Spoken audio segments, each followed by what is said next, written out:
শীতের ছুটিতে মুখরিত হয়ে উঠেছে দেশের পর্যটন কেন্দ্রগুলো। এর মধ্যে ভ্রমণ পিপাসুদের সবচেয়ে জনপ্রিয় গন্তব্য কক্সবাজার। নীল দিগন্ত ছোঁয়া সমুদ্রের জলরাশি আর সৈকতে সূর্যোদয় সূর্যাস্ত দেখতে ঢল নেমেছে পর্যটকদের।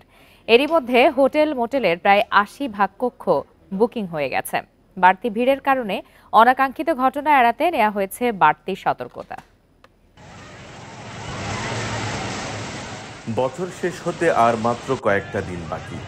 পরীক্ষা শেষে শিক্ষা প্রতিষ্ঠানগুলোতে চলছে ছুটি।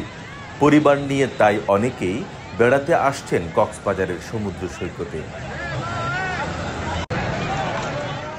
সারা বছরেই কক্সবাজারের কম বেশি পর্যটক আনাগোনা থাকলেও বিশেষ দিবস ঘিরে ভিড় বাড়ে কয়েকগুণ। দেশের বিভিন্ন প্রান্ত থেকে আসা নানা বয়সী মানুষ সাগরের সৈকতে এসে একঘেয়ে জীবনের ক্লান্তি কাটিয়ে খুঁজে নেন স্বস্তির পরশ।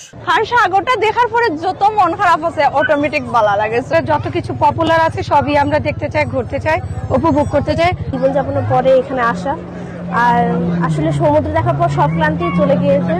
পর্যটন ব্যবসায়ীরা বলছেন, সমুদ্র নগরীতে ডিসেম্বর মাসে প্রতিদিনই লক্ষাধিক পর্যটক আসছেন।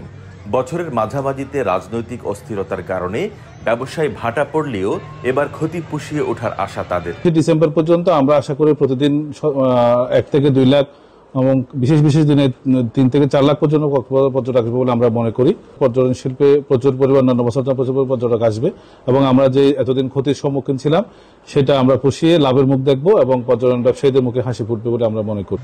অতিরিক্ত ভিড়ের কারণে সৈকতে কোনো ধরনের দুর্ঘটনা এড়াতে নেওয়া হয়েছে বাড়তি সতর্কতা। সার্বক্ষণিক সতর্ক অবস্থানে থাকি। আমাদের লাইফ গার্ড ওয়াচ টাওয়ার আছে, এখান থেকে আমরা সার্বক্ষণিক নজরে রাখি এবং আমাদের পেট্রোল টিম পেট্রোলে থাকে। যদি পানিতে কোনো সমস্যা হয় রেস্কিউ বোট নিয়ে আমরা সেখানে থাকি।